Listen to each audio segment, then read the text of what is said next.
vous sortez vraiment de la réunion. C'est bon pour tout le monde? Formidable. Alors, on vous propose de débuter par quelques mots introductifs sur cette campagne Regard croisé sur la bientraitance. Donc, on va vous reposer le contexte de la campagne et puis vous présenter les résultats à 2 niveaux, qui sera fait par deux voix avec Guillaume et puis Marion, à la fois la population, en fait, les établissements qui ont participé et puis surtout les professionnels et patients résidents qui ont participé à cette campagne.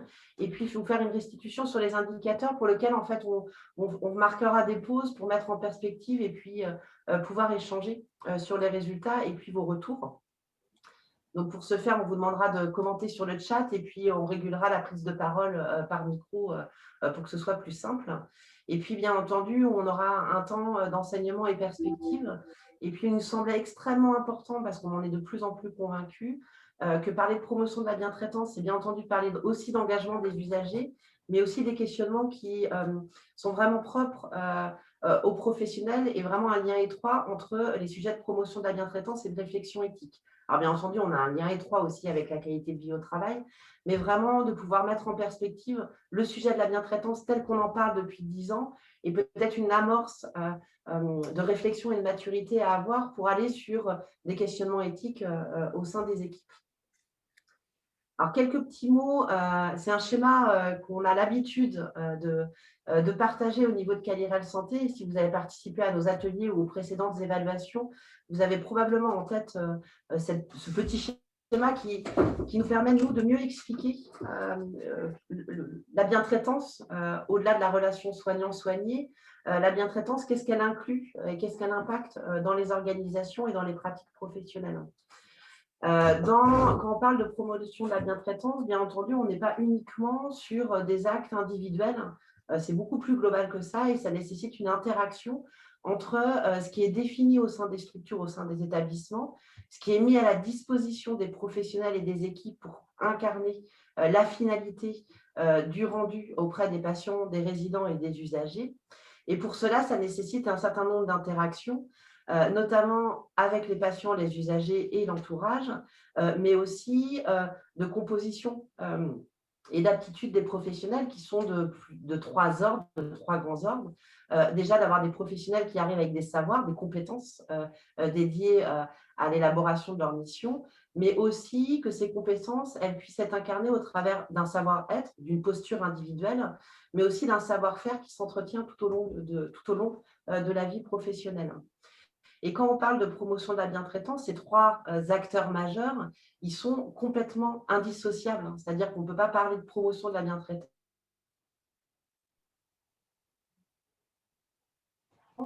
sans parler de posture, de savoir et de savoir-faire des professionnels, et puis surtout sans parler d'environnement dans lequel tout ça évolue à l'échelle de l'établissement. Donc, ça veut dire que ça nécessite une vision globale qui est vraiment au-delà de la prise en charge et au-delà de l'acte technique et de posture professionnelle. Et ça nécessite de croiser les regards entre la façon dont on communique et on interagit avec l'usager, dans la façon dont on prend attache et on prend soin de ses attentes et de ses besoins, et puis surtout dans la façon dont les professionnels évoluent dans leur environnement, et on fait très facilement le lien avec les questions de qualité du travail et de qualité de vie au travail. Ça nécessite forcément que tous ces acteurs, ça se communique, ça se coordonne, et que ça soit à tous les niveaux d'une organisation, du professionnel de soins jusqu'au niveau administratif et prise de décision.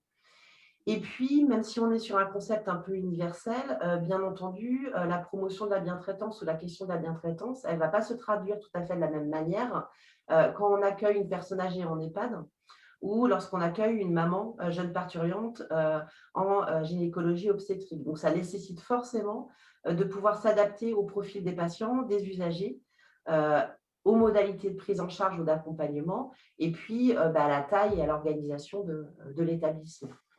Alors, ça peut sembler un peu simplet de reposer ça là, mais ça nous semble vraiment important de repositionner la question de la promotion de la bientraitance vraiment comme quelque chose de global et pas uniquement une affaire de paramédicaux ou d'accompagnement, mais vraiment une affaire qui impacte l'ensemble des acteurs au sein de l'établissement.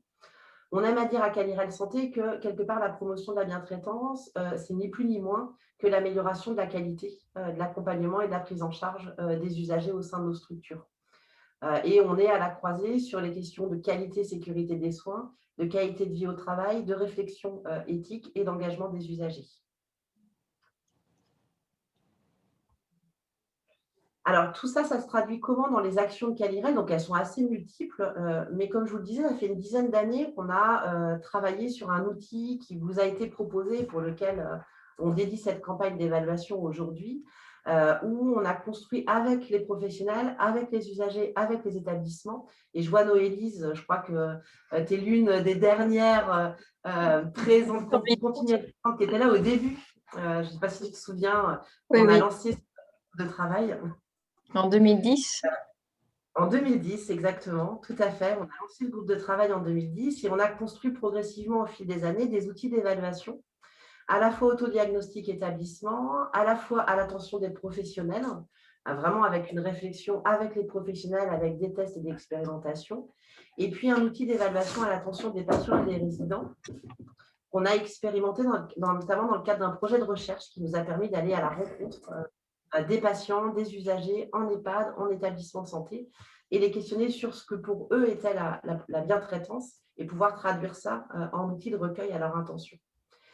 L'objectif de cette campagne, c'est vraiment, c'est qu'un outil, et on le dira à plusieurs reprises, c'est qu'un outil qui permet d'ouvrir les débats et les échanges au sein des structures et qui permet d'identifier les leviers et les faiblesses au sein de sa structure et qui permet de croiser ses regards à la fois dans ce qu'on pense, dans ce qu'on a mis en place et ce qu'on pense avoir mis en place. Donc, la façon dont les professionnels le perçoivent et dans la façon dont les patients résidents le perçoivent. L'idée, c'est quand on est au début, et on voit que plus les années passent, moins on est au début, et fort heureusement, on est sur une approche pour impulser une démarche, poser un état des lieux, et puis aussi, au long cours, pouvoir apprécier l'impact des actions d'amélioration qui ont été mises en œuvre et rouvrir des espaces d'échange sur le sujet de la promotion de la bientraitance. Donc, on disait 2010, effectivement, la première campagne qu'on a réalisée à Calirel Santé, c'était en 2011, à la suite d'une année de travaux avec le groupe de travail, qui s'est progressivement étoffé de l'outil à l'attention des patients et résidents. Et ce qu'on peut voir, c'est qu'au fur et à mesure des années, on a validé les outils, donc c'est plutôt assez intéressant. Ça veut dire que nos outils sont robustes et qu'ils sont reproductibles. Et puis, on a toujours une participation qui est quand même assez importante. Et même si l'année 2020, elle a été particulière, et ça nous semblait important de le partager avec vous, on a quand même malgré tout, sur une année 2020 particulière, sur une enquête qui a été obligée d'être arrêtée, qui a été obligée d'être raccourcie au cours du mois de mars, on est quand même sur 73 entités qui ont participé à cette campagne, ce qui représente 1900 professionnels qui ont rempli les questionnaires et plus de 2300 usagers, enfin résidents et patients. Si on projette ça sur une année pleine et ce qu'on avait fait en 2017, on peut presque estimer qu'on est sur une dynamique qui s'accroît de campagne en campagne. Donc, c'est vraiment pour nous intéressant de montrer que quelque part, cette campagne, elle est utile et qu'elle s'inscrit presque dans une durée. Et on en parlera dans les perspectives, mais on imagine, on espérerait qu'on puisse créer une sorte d'observatoire avec des résultats qu'on puisse publier vraiment au long cours d'année en année pour repérer les leviers et puis surtout des actions que vous avez pu mettre en œuvre et qui sont intéressantes à valoriser. Donc, on va rentrer rapidement dans le vif du si je peux me sujet. permettre, du coup, juste, il y a à peu près 40 EHPAD qui n'ont pas fait l'évaluation en 2020 et qui vont, on l'espère, on croise tout ce qu'on peut, vont se mettre à faire l'évaluation en 2021 avec un Zoom EHPAD spécifique cette année. Donc, d'où notre un taux déjà élevé de participation, mais on a déjà plus de 40 EHPAD du coup qui n'ont pas participé, qui devaient participer à l'évaluation, mais qui n'ont pas participé cette année, qui participeront en 2021. Oui, parce que je ne sais pas si vous vous en souvenez, mais on avait prévu, notamment pour les EHPAD, que des enquêteurs se déplacent au sein des EHPAD pour pouvoir favoriser le recueil des résidents. Et bien entendu, avec le contexte actuel, c'est un petit peu compliqué d'organiser cela. Donc, on a prévu de l'organiser au cours du premier semestre, mais bon, voilà, on voit bien que l'actualité nous obligera peut-être à retarder. En tout cas, c'est un objectif qu'on a, nous, en ligne pour l'année 2021. Et du coup, je laisse tout de suite la parole à Guillaume, qui va vous présenter les résultats descriptifs, notamment de la participation sur cette campagne. Oui, continuons sur la lancée de la participation. Donc, comme le disaient Marion et Noémie, avec cette non-participation, en tout cas cette participation moindre des EHPAD cette année, on a un profil, pour l'échantillon de cette campagne 2020, on a un profil un peu qui est vraiment différent des années précédentes. Donc, ce qui automatiquement entraîne quelque part des résultats un peu différents au niveau des indicateurs, mais ça on le verra plus tard. Mais du coup, si on regarde un peu dans le détail l'échantillon qu'on avait en 2020, donc pour cette campagne, donc on voit qu'on avait finalement une majorité d'établissements issus du sanitaire. Donc cette année, on a considéré que le sanitaire regroupait les établissements de type MCO et SSR. Les années précédentes, on avait peu de domiciles, donc les HAD, on les avait inclus dans le sanitaire. Aujourd'hui, en 2020, on a cette deuxième particularité, hormis les EHPAD qui étaient peu présents, pardon. On avait cette particularité que le secteur du domicile, notamment avec les SIAD et donc les HAD, était très bien représenté, près d'un quart de l'échantillon. C'est surtout dû au fait que finalement, la dernière campagne en 2018, on avait validé les questionnaires pour la partie domicile. Donc, ça nous a permis vraiment d'élargir la participation pour ce domaine-là. Donc, on voit un quart de domicile, donc SIAD, HAD, un peu plus de la moitié du sanitaire, MCO, SSR. On a eu quelques établissements issus de psy et donc environ 10% d'EHPAD. On a volontairement regroupé les EHPAD et les SLD pour des raisons assez logiques. C'est dû à la population. On est surtout sur des personnes âgées dans ces deux cas. Et du coup, ça, effectivement, pour les questionnaires, ça paraît plus logique de les mettre ensemble. Donc, du coup, au total, on a donc en 2020 31 établissements qui ont validé tous les volets de l'outil Bientraitance. 31 établissements, ce qui correspond à 73 entités. Donc, lorsqu'on parle d'entités, vous savez, c'est lorsque des établissements choisissent de participer à plusieurs niveaux, c'est-à-dire plusieurs niveaux de services ou de pôles. Donc, ça concerne souvent les plus gros établissements. Donc, c'est pour ça qu'on a cette distinction entre établissement et entité. Donc, 73 entités qui est vraiment loin d'être négligeable, quoi. C'est une bonne participation au vu du contexte, quoi. Donc, si on regarde la diapo suivante, on va un peu plus dans le détail des effectifs et de la participation, notamment les taux de retour, puisque si vous vous souvenez bien, une des premières informations qu'on récoltait pour cet outil, c'était la population ciblée dans le volet protocole. Ce qui permet pour nous de calculer des taux de retour finalement en mettant en regard le nombre de grilles qui ont été saisies au regard de la population qui a été ciblée. Donc, on a restitué ces résultats en fonction des secteurs. Donc, vous pouvez voir le détail dans le tableau là.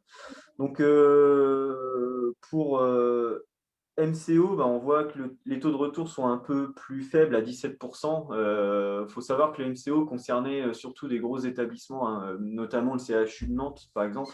Donc, les populations ciblées sont toujours assez énormes de toute façon dans ces types d'établissements. Donc, les taux de retour sont toujours un peu plus c'est un peu plus difficile d'avoir des taux de retour très, très élevés.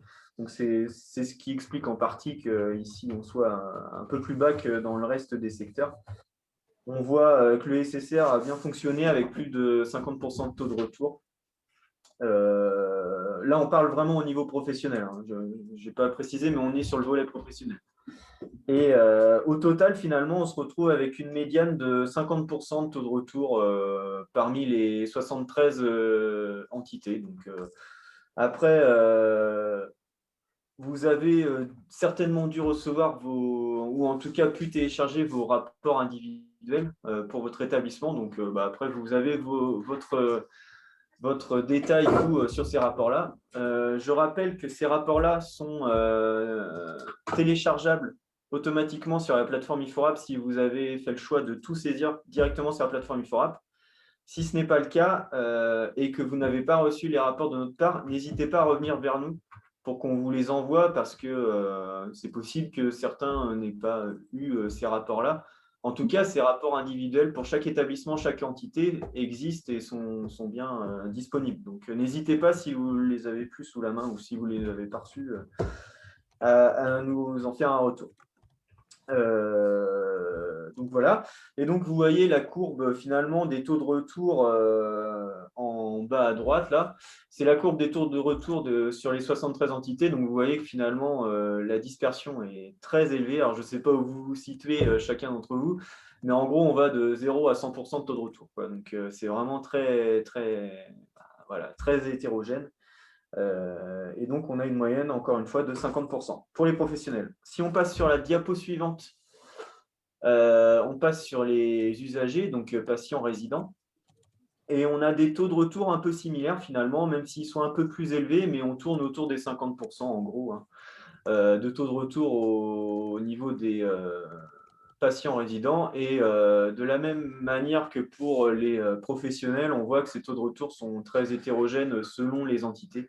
Alors, ça peut être expliqué par beaucoup de facteurs, notamment la crise qui est survenue en pleine campagne, qui a certainement dû complexifier les choses pour un certain nombre d'établissements. Et donc, voilà. Mais on est plutôt satisfait quand même parce qu'on tourne autour de résultats similaires aux campagnes précédentes. Donc, on est toujours aux alentours de 50-60%. Donc, c'est plutôt satisfaisant finalement. Surtout que, comme vous pouvez le voir, on a quand même des effectifs au global qui sont vraiment intéressants. Plus de 2300 participants. C'est quand même assez intéressant puisqu'on peut avoir vraiment une robustesse dans les résultats au niveau régional, quoi. Donc, voilà. Et enfin, au niveau de la participation, cette diapo est assez intéressante puisqu'elle montre, encore une fois, dans le protocole, on vous demandait justement savoir, enfin, c'était d'ailleurs même pas dans le protocole, c'était dans chacun des questionnaires.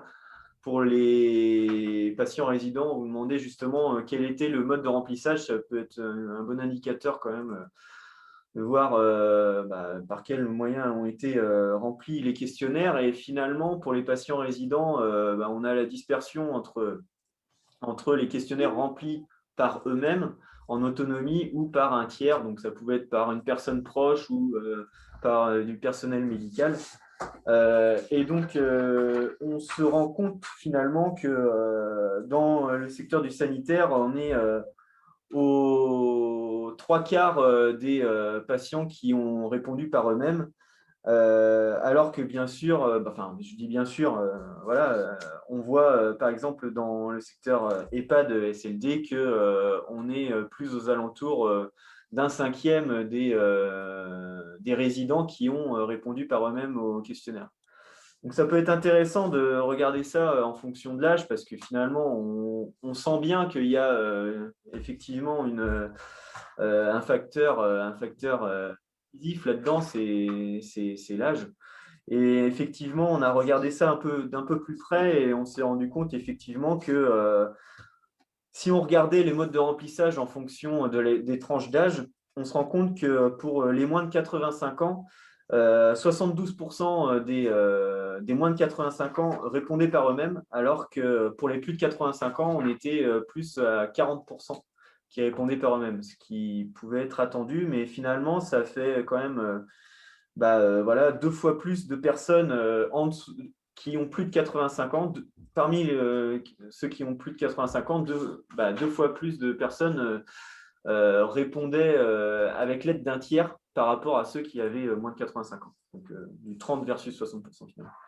Donc, voilà, ce qui peut être intéressant et également sûrement à certains moments à prendre en compte dans l'interprétation de vos propres résultats au niveau du volet patient résident. Donc, encore une fois, je vous invite à regarder plus en détail vos rapports individuels et prendre en compte aussi ce critère-là. Donc, voilà ce qu'il en est pour la participation. Je vais laisser la parole maintenant à Marion qui va... Alors, juste, il y avait une petite Ouais. question d'Hélène. Oui. Alors, si je ne me trompe pas, hein, Guillaume, c'est le cas. Hélène, vous avez eu un femme qui a participé à la campagne. Effectivement, le secteur handicap, initialement, n'était pas inclus dans la campagne et on les a intégrés dans les résultats EHPAD, si je ne me trompe pas. À vérifier. Alors, Guillaume me dit à vérifier, mais je pense que c'est ça. C'était très... C'était les mêmes questionnaires entre le FAM et l'EHPAD, donc je suppose que ça a été intégré à l'EHPAD. Oui, dans ces cas-là, vous avez votre réponse. J'ai pas... Dans ces cas-là, oui. Et ça faisait partie de mes questions aussi. Alors, je le pose maintenant, mais on pourra y répondre plus tard. Par rapport au futur, est-ce qu'il est envisagé d'avoir des questionnaires handicap, enfin pour le secteur handicap? Ouais. Alors, on pourra effectivement l'aborder dans les perspectives et probablement dans les perspectives et échanges avec Miguel, parce que sur le secteur handicap, on est sur... alors même encore une fois, je vous disais, le concept, il est un peu universel, mais ça voudrait dire que sur le secteur handicap, on adapte vraiment une réflexion sur le sujet. Et peut-être qu'au jour d'aujourd'hui, la réflexion, elle ne se place pas forcément sur des passations de questionnaires, mais sur une réflexion peut-être plus d'interaction et d'échange, et notamment le lien avec la réflexion éthique. Mais effectivement, Hélène, vous avez raison, on pourra en échanger tout à l'heure. En tout cas, on a bien prévu d'en échanger comme ça. Peut-être avant de passer sur les résultats, vraiment les vrais résultats des indicateurs, là, sur la partie descriptive de la population, alors ça peut sembler un peu rébarbatif de vous présenter ces résultats, mais ça nous semble important parce qu'au regard de ces résultats, nous, ce qu'on observe, c'est qu'on a quand même malgré tout une participation des équipes médicales qui est de plus en plus significative. Donc, ça démontre aussi que le sujet de la promotion de la bientraitance, ce n'est pas qu'un sujet de paramètres et que ces questionnements-là, voilà, plus on avance dans les années, plus ça intéresse aussi, on arrive à capter l'intérêt des professionnels médicaux et je pense que ça, c'est assez intéressant. Le deuxième sujet qui nous semblait aussi important, on a des taux de participation qui sont un peu faiblards. Alors, je ne sais pas si sur l'année 2020, on peut vraiment tirer de grandes conclusions sur ces taux de participation, mais on insiste beaucoup dans le protocole d'évaluation sur le sujet de l'information et du sens. C'est vrai que le terme bientraitance, il n'est pas toujours compris, pas toujours accepté. Et c'est important de replacer ce sujet-là de la promotion de la bientraitance comme une vraie opportunité de pouvoir avoir une remontée des professionnels sur les questions de qualité de vie au travail. Hein. Parce que quand on regarde le questionnaire à l'attention des professionnels, on aborde quand même ces sujets-là autour de l'environnement, de l'organisation dans laquelle ils évoluent. Donc, c'est aussi un moyen de les happer, c'est une possibilité aussi pour eux de pouvoir partager leur expérience. Et puis, c'est aussi un moyen au travers du questionnaire auprès des patients et des résidents de recueillir leur expérience et leur vécu, indépendamment des soins techniques qu'ils peuvent délivrer, mais vraiment la question de l'accompagnement et de la vision plutôt globale des soins au-delà de l'acte technique. Et ce sujet de communication au travers de la campagne ou du sujet plus global de la promotion de la bientraitance, il est, je pense, extrêmement important pour favoriser l'adhésion des professionnels sur la participation de cette campagne. Alors, je ne sais pas si parmi les participants, il y a des participants, on a vu qu'il y en avait qui avaient des taux de retour de 100%, ce qui est formidable. Peut-être que l'un d'entre vous veut exprimer un témoignage par rapport à la participation.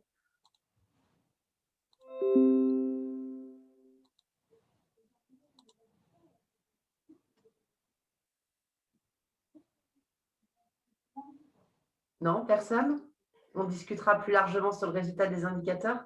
Quelque chose qui ressortait en fait dans les commentaires des questionnaires professionnels, c'est que les professionnels, justement, d'où les propos de Noémie, on se posait la question s'ils avaient eu le contexte en fait de l'évaluation, parce que du coup, ils parlaient beaucoup. Et quand est-ce qu'on va parler des conditions de travail des professionnels, de la qualité de vie au travail, etc. Et du coup, c'est là où on s'est dit, est-ce que le contexte de l'évaluation a bien été défini ou bien été compris par les professionnels des établissements. Voilà. Si tu peux... Bon, on vous laissera réagir sur les liens suivantes. Alors, l'idée, du coup, sur les indicateurs, ce n'est pas forcément, comme on avait pu le faire sur les autres années, de comparer les secteurs entre eux et de vous donner des données chiffrées et que du chiffre. L'idée, c'était plutôt, en fait, on va vous proposer une page Calirel avec, du coup, la représentation d'aujourd'hui, mais également les rapports par secteur avec les spécificités de chaque secteur, parce que notre but aujourd'hui n'est pas de comparer le domicile avec le SSR ou avec l'EHPAD, etc. Là, on va vous retranscrire des données globales qui sont clairement, il n'y a pas de choses très, très significatives entre les secteurs, mais l'idée, c'est vraiment pas de comparer le sanitaire avec le médico-social, etc. Voilà. Donc, je vais vous présenter en fait comment se distribuait, mais vous devez déjà le connaître par rapport au rapport que vous avez reçu. Les restitutions des résultats se présentaient du coup sur 6 indicateurs. Donc, 2 indicateurs liés au questionnaire managérial par rapport à l'approche centrée sur les pratiques professionnelles et un autre sur l'approche centrée sur le management et l'organisation. Ensuite, 3 indicateurs de perception de la bientraitance par les professionnels. Donc, un sur le respect, un sur l'organisation et l'information. Et ensuite, l'indicateur expérience patient-résident, donc qui est tout seul. Ensuite, nous allons vous restituer les résultats en fonction de seuil de réponse, en fonction de si c'est oui ou en grande partie, ou toujours ou très souvent. Donc, on a considéré qu'à un taux de retour positif de plus de 80%, c'était acceptable. C'était à surveiller entre 60 et 80% et à alerter en dessous de 60%. Sachant qu'il y a un élément qui est très positif par rapport aux autres évaluations, c'est qu'on n'a aucun indicateur qui est en alerte, et voire on a des indicateurs qui sont plus élevés que les années précédentes.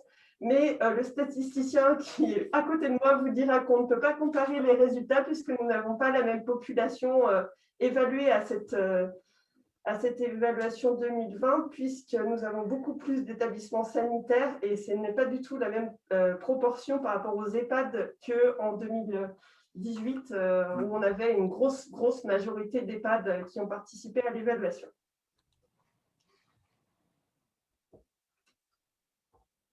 Donc, je vais vous parler du coup de l'approche centrée sur les pratiques professionnelles.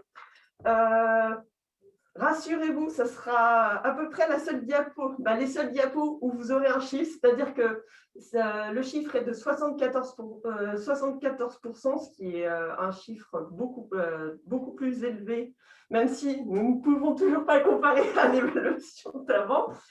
Ce qui est important sur cette diapo, c'est surtout de montrer en fait les différences entre les établissements. En fait, vous allez pouvoir voir le curseur de votre établissement, mais on voit bien qu'il y a un gros écart entre les établissements sur cet indicateur-là. Ce qui est vrai en fait pour tous les indicateurs managériaux. On va le voir sur les autres.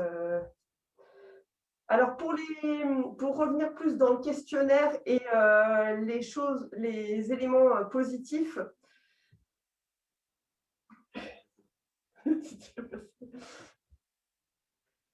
tout ce qui est lié à la stratégie de prise en charge de la douleur, les moyens d'expression des professionnels et les actions de prévention de maltraitance et de promotion de la bientraitance, on voit que c'est quelque chose de positif.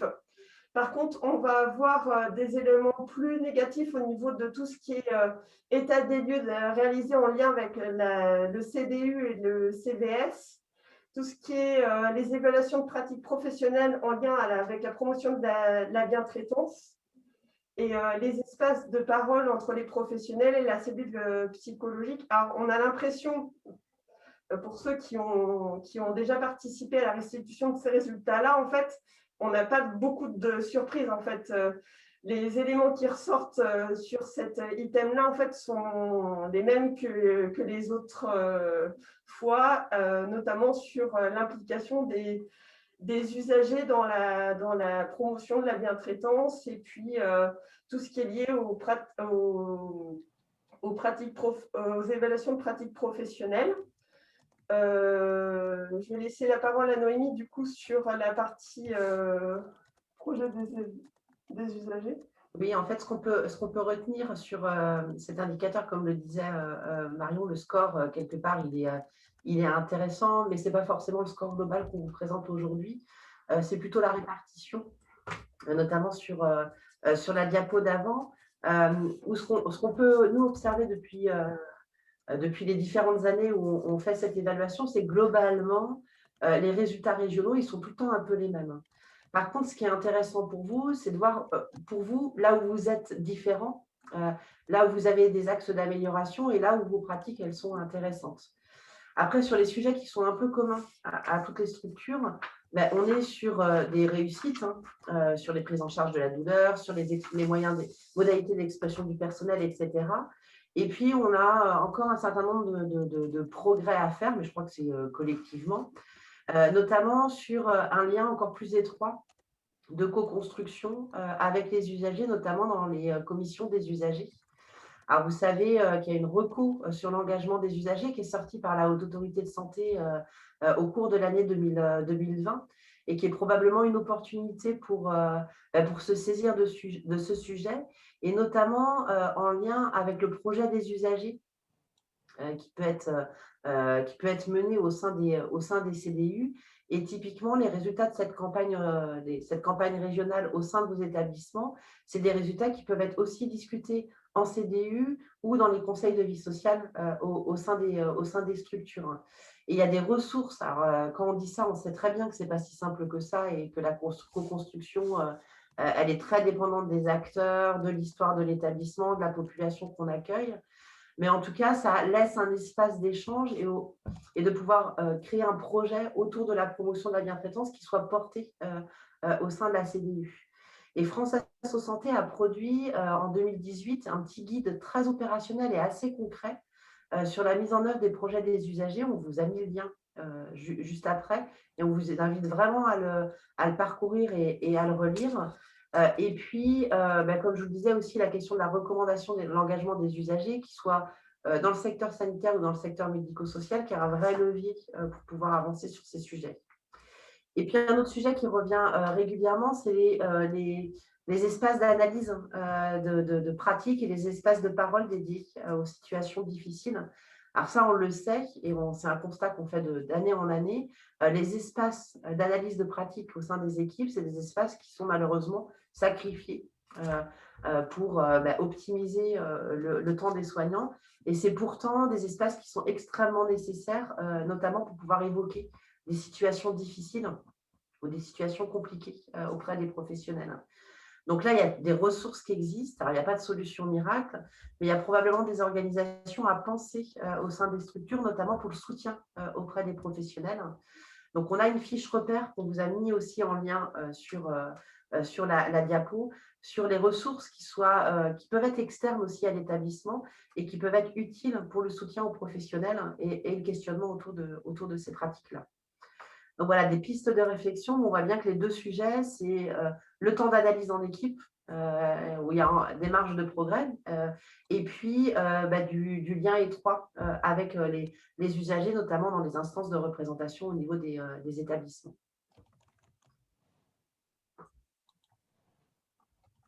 N'hésitez pas à rebondir. Hein.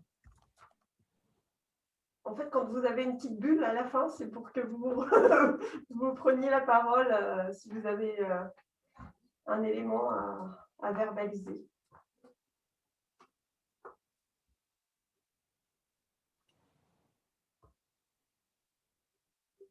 Sur Audrey, la c'est un peu ton... cellule, oui. Oh, vous m'entendez?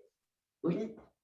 Sur la cellule psychologique, on a eu un échange c'était avec le Covid, mais du coup, pas que. On voit que dans cette évaluation-là, on en parle également.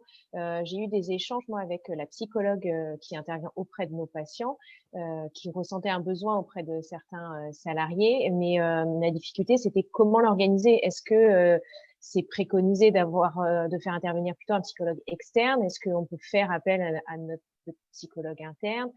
Comment les salariés sont censés se manifester? Est-ce qu'il faut qu'ils passent par leur responsable? Est-ce qu'ils peuvent l'interpeller en direct? Enfin, finalement, on a échangé là-dessus et on n'est pas arrivé à quelque chose encore de satisfaisant. Je ne sais pas si certains d'entre vous l'ont déjà mis en place et comment ça s'organise, parce que c'est un sujet qui, enfin, on voit bien qu'il y a un besoin, mais c'est très délicat quand même pour l'organiser. Alors, par expérience avec les EHPAD que j'ai pu accompagner, notamment sur la gestion des risques ou par échange avec les EHPAD, il y a beaucoup d'EHPAD qui ont fait des partenariats en fait, avec leur temps de psychologue en fait, et qui créent des échanges de partenariats de leur psychologue pour que la psychologue qui est dans tel EHPAD aille à intervenir dans l'autre EHPAD pour éviter d'avoir la psychologue qui travaille dans l'EHPAD lors de ce temps de cellule psychologique. Voilà. Donc, c'est plutôt des partenariats locaux en fait, qui se font entre les structures qui ont l'habitude de travailler ensemble. En fait. Et vous savez, alors vous l'avez probablement vu, parce que c'est une association qui a été un peu mise en avant dans le cadre de la gestion du contexte Covid. Il existe une association nationale de soutien aux professionnels de santé qui est existante depuis de nombreuses années et qui a un numéro vert, notamment quand les professionnels souhaitent bénéficier d'un soutien. Et comme tu le dis, Audrey, en fait, aller solliciter quelqu'un d'interne dans l'établissement, ce n'est pas forcément évident. Aller recourir à la médecine préventive ou la médecine du travail, ce n'est pas forcément complètement inné. Mais il existe cette association avec un numéro vert. Et au-delà de ça, c'est aussi une association qui a produit certaines ressources pour aider justement à structurer le dispositif de soutien aux professionnels en interne. Et ils sont assez ouverts à échanger et à partager, notamment sur les questions que tu te poses en fait. C'est quoi la juste solution à mettre à disposition une compétence interne ou faire intervenir une tierce personne extérieure? C'est une association qui peut aider à structurer la démarche pour les établissements. Ok, du coup, dans ce cadre-là, pourquoi pas? Parce que sinon, on a communiqué sur des numéros verts, mais en gros, les retours qu'on a eus, c'est il y a peu de gens qui vont faire la démarche d'eux. Il faudrait être plus proactif, justement, à peut-être aller plus les chercher ou définir des créneaux bien définis où il y aura un psychologue sur place à disposition si besoin, mais du coup, potentiellement, il y aura personne qui viendra. Enfin, il faudrait être plus proactif a priori, d'après les retours que j'ai eus. Et du coup, je pourrais les contacter pour voir avec eux comment l'organiser. Oui, ils ont vraiment des ressources et des connaissances forcément fines du sujet qui peut être une aide pour structurer une démarche interne. Ok, merci. C'est bon pour tout le monde, on continue? Madame Bourdeau lève patiemment la main depuis un petit moment. Merci. Nous, chez nous, en fait, ce qu'on a mis en place, ça a été exacerbé avec le Covid, mais ça l'était déjà en place avant. Nos professionnels ont la possibilité d'interpeller en fait le psychologue qui intervient sur l'équipe médicale, l'équipe mobile de soins palliatifs, parce qu'en fait, ce psychologue n'intervient pas du tout dans le service de soins. Donc, c'est quand même un professionnel salarié de chez nous, mais qui n'a pas du tout à voir sur le service de soins. Et sinon, pour les cas vraiment extrêmes, on peut prendre en charge financièrement le recours à un psy libéral, on va dire, en ville, quoi. Mais du coup, voilà, ça c'est à la marge, mais ça existe chez nous et ça arrive qu'on le fasse. C'est une bonne idée. Et juste, pardon, sur le psychologue extérieur, finalement, qui intervient chez vous, mais auquel les professionnels peuvent contacter, ils les contactent en direct, du coup? Ils ont son numéro, ils peuvent l'appeler en direct ou ils doivent passer par le Vous me responsable? parlez du libéral ou de l'équipe de Libéral, pardon. Ah bah, le libéral, ça dépend où il habite, ça dépend, enfin voilà, donc il le fait en live. Après, il demande l'accord du financement parce que l'établissement se réserve le droit de refuser parce que voilà, ça dépend. Mais, Ah oui, alors, et non, du coup, pardon. L'autre, alors, psychologue, celui avec qui vous avez un partenariat plutôt? ah bah, c'est pas du tout un partenariat, c'est un service de notre établissement. Donc en fait, on a des. Je vous parlais de l'équipe de soins mobiles. Pardon, oui, c'est ça. C'est quelqu'un de chez nous, donc le numéro de téléphone est connu par tout le monde. Ah oui, donc il l'appelle en direct. Oui, bien sûr. Après, il se voit sur des heures de travail. Donc, en fait, on informe, est-ce que je peux me libérer telle heure à telle heure, machin. Mais après, on ne va pas s'immiscer dans le pourquoi du comment, quoi. C'est aux professionnels, aux psychologues qui jugent si c'est pertinent ou pas. Voilà. D'accord, ok, merci. Mais il y a un secret professionnel qui est garanti. Merci beaucoup, Françoise, pour ton témoignage. Hop, on continue. Alors, si on prend l'indicateur sur le management et les organisations, c'est l'indicateur le plus bas du coup et avec un taux qui peut varier, mais plus que fortement entre les établissements, qui est de 66%. Au-delà du coup de ce taux de 66%, à l'intérieur de nos questions en fait auxquelles les établissements ont répondu, on trouve aussi des grosses différences en fait, et ce qui fait tomber en fait l'indicateur à 66% parce qu'il y a si ça ne dérange pas de passer.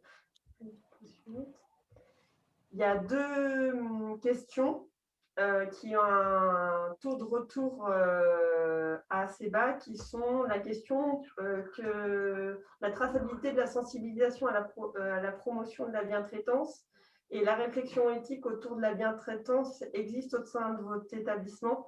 Et c'est vraiment autant tout ce qui est lié au projet personnalisé, l'accompagnement des nouveaux arrivants, l'intégration des nouveaux arrivants et tout ce qui est l'intégration de la promotion de la bientraitance dans le projet d'établissement, c'est des choses qui sont assez positives et ce qui fait baisser le score, du coup, c'est vraiment les deux autres items.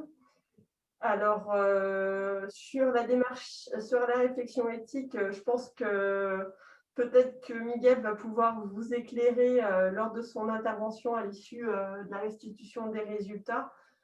Mais est-ce que c'est une question de… Voilà. On vous laisse nous dire vos pensées suite à ces résultats et ce constat, en fait.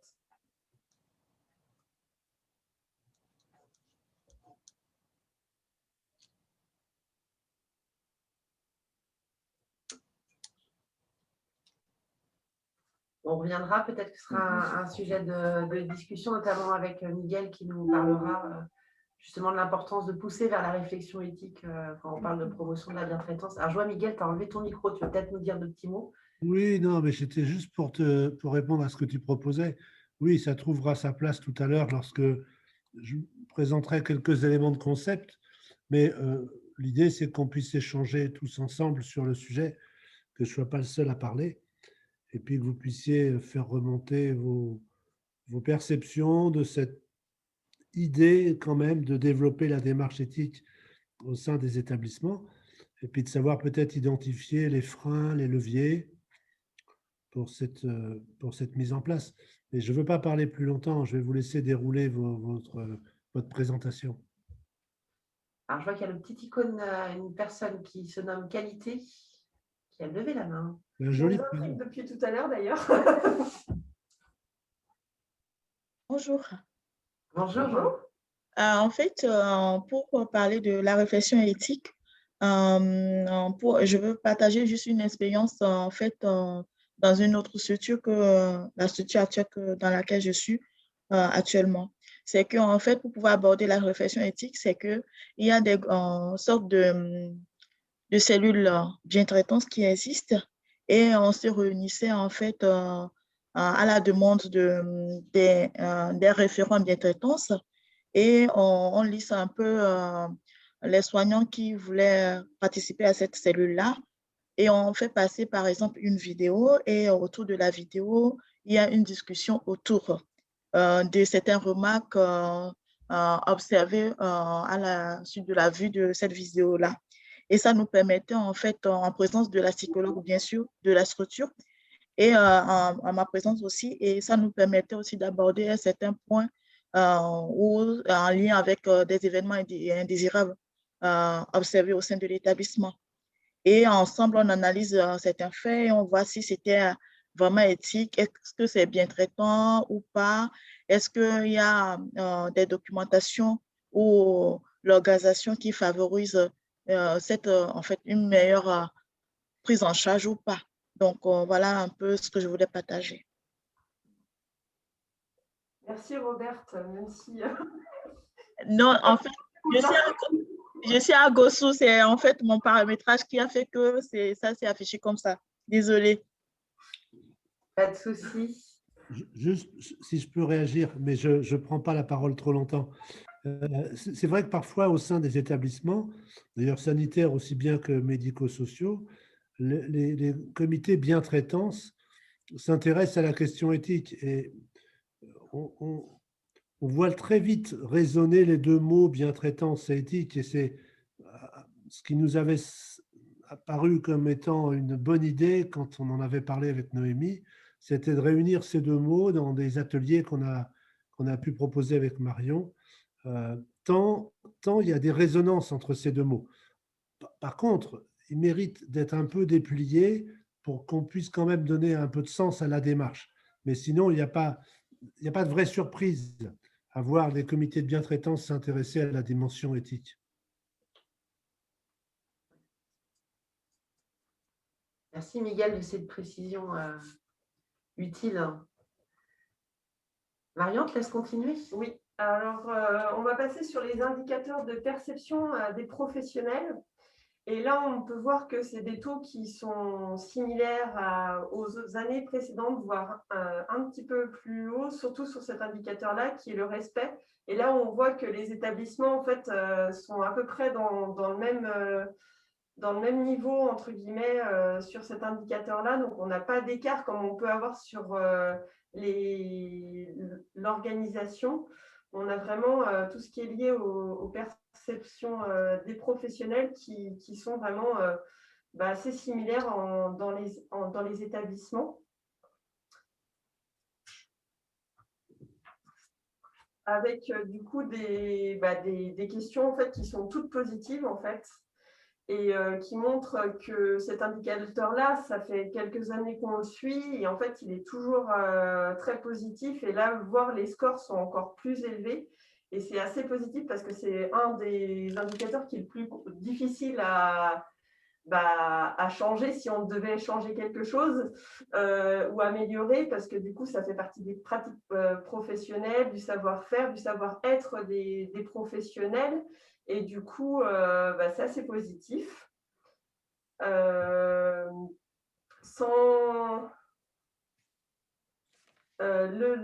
deuxième indicateur est lié à l'organisation. Donc là, il est à 74%. C'est là où aussi on voit qu'il y a une moins grande hétérogénéité entre les structures.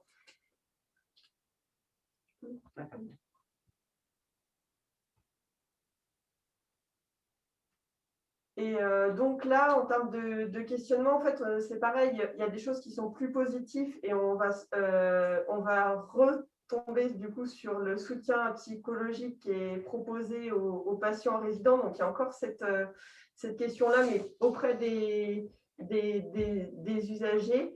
Tout ce qui est lié à l'information, en fait, qui revient, mais pour ceux qui ont déjà participé à l'évaluation, c'est quelque chose qui ressort, tout ce qui est lié à l'information sur les événements indésirables, l'information régulière sur l'état de santé de la personne, c'est des choses qui ressortent et on va le revoir dans l'indicateur de perception des usagers, que c'est encore un élément à travailler, en mettant des grosses guillemets, parce qu'on a quand même des taux de retour qui sont aux alentours de 75%. Donc, c'est là où on va le voir dans les perspectives. Ça dépend où on met son curseur, on va dire comme ça. ça comme ça. Tout ce qui est assez positif, c'est tout ce qui est recueil de la personne de confiance, le temps d'accueil de l'usager, et puis la prise en charge entre les professionnels, voilà, la coordination. Donc voilà. Alors, comme tu le disais, Marion, on est quand même sur des scores, mais habituellement sur ces campagnes-là, des scores assez positifs, notamment sur le score respect et sur le score organisation. On verra juste après que le score information, il a un petit peu plus de marge de progression. Après, vous, au sein de vos structures, dans l'interprétation des résultats, il faut bien entendu voir le verre aux 3/4 plein. Mais ce qui est nécessaire de regarder plus précisément, c'est peut-être les situations singulières. On voit dans la répartition des établissements, on a quand même des scores qui sont en deçà. Hein. On a quelques établissements qui ont des scores aux alentours de 60. Et là, c'est typiquement le genre de choses où il faut vraiment ouvrir les débats avec les professionnels. Donc, on refera la boucle aussi avec la réflexion éthique, mais en quoi un professionnel ne se sent pas respectueux. Qu'est-ce qui lui pose souci? Est-ce qu'il est interpellé dans ses convictions, dans ses valeurs, dans le sens donné à son travail? Et on voit bien que quand on touche ces sujets-là, on touche fondamentalement la perception de la qualité du travail et de la qualité de vie au travail. Donc, on peut se féliciter d'avoir des scores bons. Par contre, on peut s'étonner qu'il reste encore une marge de progrès et de se dire que derrière cette marge de progrès, c'est probablement des situations singulières, voire des situations de souffrance des professionnels. Et ça fait un peu la boucle avec ce qu'on évoquait juste avant et des questionnements d'Audrey et puis du témoignage de Françoise. C'est comment on met à disposition des professionnels des espaces qui permettent, des espaces de repérage de ces situations-là, c'est sûr, des situations de maltraitance, et puis des espaces pour permettre aux professionnels de pouvoir parler de ces propos, de ces situations-là, qu'elles soient traumatisantes ou pas. Hein. Quelquefois, c'est des signaux faibles. Et les temps d'analyse de pratique, c'est vraiment des temps extrêmement précieux qui sont vraiment dans une démarche préventive de ces démarches-là. Donc voilà, donc c'est des scores qui sont bons et c'est sûr, c'est vraiment chouette et heureusement que dans nos structures, on ait ce type de score. Mais ceci dit, ça ne doit pas faire oublier qu'on a des situations singulières et qu'il faut mettre en place des repérages de ces situations-là.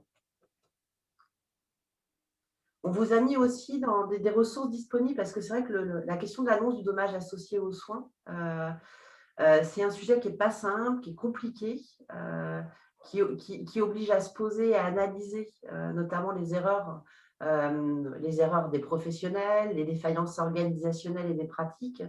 Mais pourtant, c'est une attente extrêmement forte et on sait très bien que quand on communique avec le patient sur une erreur, ça fait partie de l'alliance thérapeutique et ça contribue aussi à établir une relation de confiance avec le professionnel ou et avec l'établissement. Il y a vraiment des ressources disponibles en région. On vous a mis le lien. Il y a des programmes de simulation qui existent. Tous les centres de simulation proposent des temps autour de l'annonce d'un dommage associé aux soins. Vous avez un MOOC, un e-learning qui peut être diffusé auprès des professionnels et qui est disponible sur le site de Calirel Santé. Donc vraiment, n'hésitez pas à vous en saisir. Et encore une fois, c'est un peu ce qu'on dit, ce n'est pas les professionnels qu'il faut former à l'annonce, c'est penser comment on organise et comment on structure l'annonce du dommage associé aux soins au sein de son établissement. Et puis, on va en parler juste après, de la question de l'information et du partage d'informations. Il y a un vrai sujet autour de la décision médicale partagée. Et on vous a mis un petit save de date parce qu'on a France Asso Santé qui organise en partenariat avec Miguel, décidément, un séminaire autour de ce sujet-là. Miguel nous en parlera aussi juste après, j'imagine bien. Miguel, tu veux peut-être dire quelques mots sur ce webinaire? C'est le webinaire sur la décision médicale partagée, oui, c'est ça. Oui, oui. C'est dans le cadre des journées européennes. Tout à fait. Oui, c'est très, très bien de faire la promo. Merci.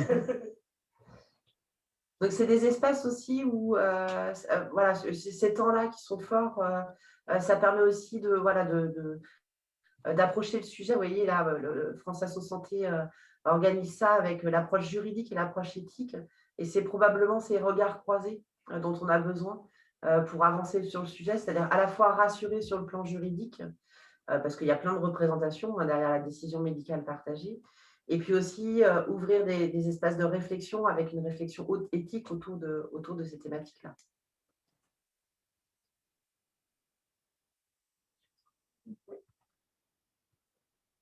Et notre dernier indicateur du coup professionnel, qui est celui de l'information, donc qui est à 74%. Et là, on voit aussi qu'il y a peu de différence entre les structures, mais que c'est un indicateur où il y a encore des éléments forts,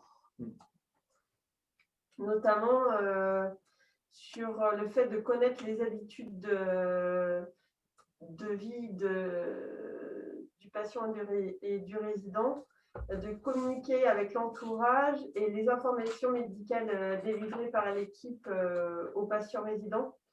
Ce dernier élément-là, en fait, est un élément qui baisse largement les données. Et par contre, on peut remarquer que tout ce qui est lié à l'information qui est assurée pour la compréhension sont des éléments positifs. Donc, l'information n'est pas que négative, mais qu'il y a encore des choses à faire, notamment sur, comme le disait Noémie, sur l'information médicale. Là, on vous a remis du coup sur le projet personnalisé, du coup, l'outil CAP pour recenser les habitudes de vie, etc., des usagers, mais ça, c'est des choses que vous travaillez depuis quelques temps. Alors, Robert, elle a la main levée depuis tout à l'heure. Je ne sais pas si on n'a pas oublié une question ou si elle a laissé la main. Je ne sais pas, peut-être pouvoir nous dire. Ah, non, je n'ai pas, c'est tout. Désolée, je dois désactiver quelque chose. Non, mais parce que du coup, vous aviez votre main levée sur la discussion. Mais baisser la main. Alors, pardon. Il y a Françoise Bourdeau qui a une question, du coup. Non, c'est un commentaire. En fait, on a débriefé de nos résultats établissements et on était, on va dire, surpris et pas tant que ça, en fait, de nos résultats sur notamment l'information. Je connais les habitudes de vie, etc. Et je connais les informations médicales délivrées. Nous, on a fait le choix institutionnel d'intégrer à l'ensemble de l'équipe, notamment les ASH. Les ASH, tout à fait normalement, me disent bah non, moi je ne sais pas ce que dit le médecin, mais en même temps, c'est normal, c'est son job. Enfin, c'est son job. Je veux dire, elle n'a pas à le savoir. Donc en fait, elle a répondu ils ont répondu en toute sincérité bah non, je ne connais pas, ni les habitudes de vie, quoi. Et du coup, en fait, ça modère en fait nos résultats. Nous, on considère que ce pas des mauvais résultats. Ce ne sont pas des mauvais résultats, puisqu'on arrive à les expliquer. Mais du coup, en fait, voilà, c'est un peu la difficulté des calculs, je veux dire, binaires, statistiques, quoi, en fait. Voilà. Nous, on a fait ce choix d'intégrer toute l'équipe, parce que toute l'équipe intervient auprès du patient. Voilà. Donc, je ne sais pas quelle valeur on peut réellement donner à cette valeur numérique, en fait. Parce que quand on est débrief avec l'équipe… beaucoup, Françoise, en disant que ça n'est qu'un outil et que le plus important derrière ces campagnes-là, c'est les espaces d'échange et de réflexion qu'on va y faire. Ce que tu soulignes là, c'est justement la diapo qu'on voulait mettre après. Donc, merci Françoise, tu lui as avancé. Avec plaisir. On l'a préparé ensemble. Juste aussi une demande d'amélioration ou de plus. Quand on parle d'informations sur la bientraitance, nous, les cadres, on intègre la douleur, on intègre tout ça. Et en fait, sur notre établissement, historiquement, il y a eu des choses spécifiques, des formations notamment spécifiques à la bientraitance. Et certains de nos salariés entendent est-ce que vous avez été formé ou sensibilisé à la bientraitance? Et en fait, eux, ils se rappellent de ces formations-là. Ils nous disent, dans ces dernières années-là, non. Et en fait, ils excluent totalement tout ce qu'on travaille autour de la douleur, toutes les autres déclinaisons.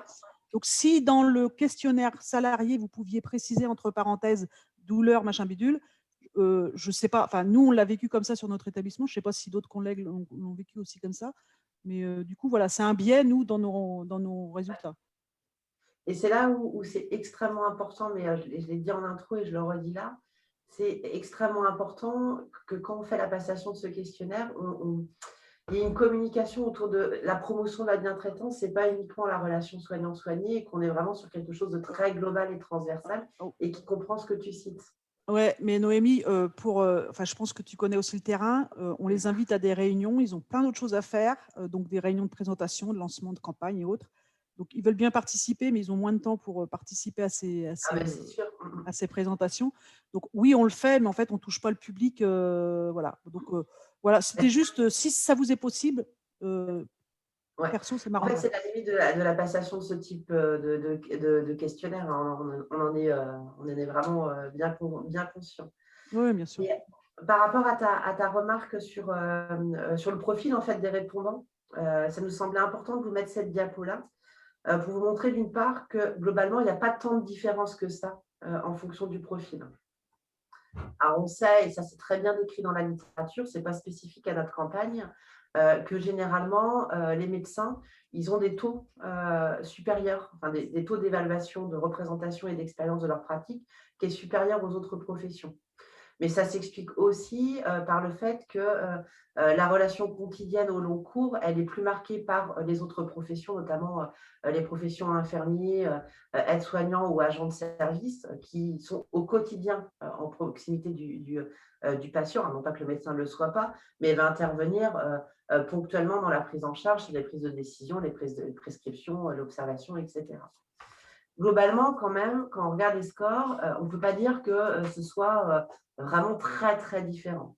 Par contre, ce qui est très différent, et ce que tu soulignes, Françoise, et c'est important, notamment sur cet indicateur sur l'information, bien entendu, quand on parle d'information médicale, on a des métiers où, de fait, l'information médicale ne leur parvient pas.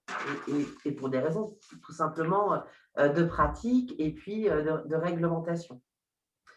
Et ces professionnels, c'est souvent principalement les agents de service. Et on voit que les agents de service sur le score information, ils sont en dessous de 60. Alors, on l'a mis en rouge, mais ça ne veut pas dire que ce n'est pas bien. Ça veut simplement dire que, attention à l'interprétation de vos résultats, ce n'est pas un score qui est bas, ça ne veut pas dire que ce n'est pas bien. Ça s'explique, et tu l'as très bien dit, ça s'explique par des organisations et des pratiques qui sont spécifiques, notamment au profil de professionnels. Donc, on a remis cette diapo parce qu'à la fois, pour passer le message, les résultats ne sont pas si différents, mais par contre, on peut avoir des spécificités, notamment sur l'information par rapport aux professionnels type agent de service. C'est bon pour toi, Guillaume ?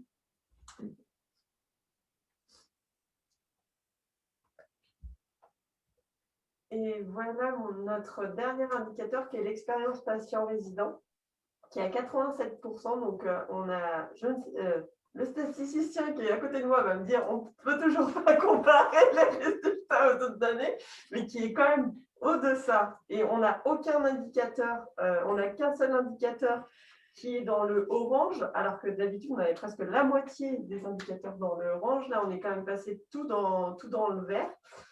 Si on regarde les données juste après, on vous a fait un top, le top 20, donc les 10 premières questions qui ressortent, et après, on vient dans les mêmes informations. Et toujours dans le top 5, on a toujours la question du respect, tout ce qui est la posture des professionnels qui revient au niveau de l'expérience des patients et des résidents. Et dans le bas du classement, on retrouve toujours notre information et tout ce qui est information médicale partagée, etc. Donc, il y a une certaine cohérence entre les retours des professionnels et le retour des patients résidents. Et vous voyez que c'est loin d'être déshonorable, notre 74. Ça dépend si on voit le verre à moitié plein ou à moitié vide, mais on était quand même sur des taux beaucoup plus bas, notamment sur l'information délivrée. Donc l'attitude des professionnels et tout ce qui est information délivrée aux usagers et l'implication de l'usager dans les décisions qui le concernent. Voilà. Est-ce que c'est ce que vous aviez perçu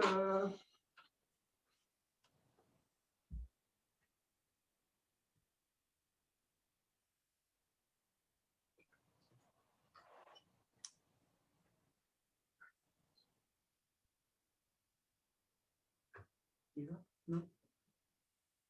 Tu peux y aller. Bah, je sais pas quoi dire. Non, mais ce qu'on voulait, ce qui est intéressant, alors pareil, c'est est-ce qu'on regarde le verre à moitié aux 3/4 plein ou au quart vide. Là, pareil, il faut se féliciter des scores qui sont plutôt positifs et heureusement. Mais après, encore une fois, il faut quand même regarder. Un score à 84, c'est intéressant, mais pourquoi on n'est pas plus proche des 100, des 95 ou des 100? Ce qui est intéressant de voir aussi, c'est qu'on pourrait se dire, oui, mais les plus de 85 ans, sont probablement beaucoup plus, acceptent beaucoup plus peut-être une expérience difficile que les autres tranches d'âge. Et en fait, quand on regarde, oui, on a des variations, mais qui ne sont pas si importantes que ça. Et globalement, quand on parle de score, c'est un score qui est assez commun, quelles que soient les tranches d'âge. Que ce soit à l'hôpital, en structure sanitaire pour les patients ou les tranches d'âge en EHPAD pour les résidents.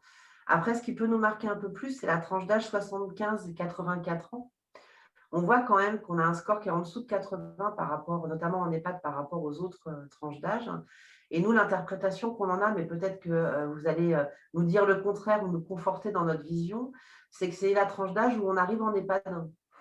Voilà, c'est le tranche d'âge moyen où on arrive en EHPAD et on sait que l'arrivée en EHPAD, ce n'est pas une bonne expérience et que l'expérience difficile et l'acceptation, elle peut durer plusieurs mois. Et on se dit que peut-être au travers de ce score-là, on peut entrevoir aussi cette difficulté à l'arrivée en EHPAD de se retrouver dans une expérience acceptable du point de vue de la bientraitance pour la personne qui change considérablement d'environnement de vie et peut-être qui a un sentiment que ses libertés et que ses possibilités de décider pour lui-même sont un peu entravées par rapport à ce qu'il pouvait vivre à domicile et qu'on l'a, il nous le dit souvent, hein, j'ai pas eu le choix, mes enfants m'ont mis là. Peut-être qu'au travers de cet indicateur un peu moins élevé, on peut traduire ce type d'expérience ou ce niveau d'explication. Et là, on vous laisse nous dire, je vois Claudine qui hochait la tête, peut-être que pour vous, ça a du sens dans ces propos-là. Le micro. Oui, ben, moi je suis plus représentante des usagers. Alors, et je trouve très intéressant enfin, tous ces indicateurs, puis il me vient plein de questions à partir des exemples, parce qu'effectivement, moi je ne peux pas parler que d'une expérience de ce que je peux entendre en réclamation qui arrive en CDU, ou bien dans une autre fonction, une autre mission auprès d'EHPAD et autres établissements.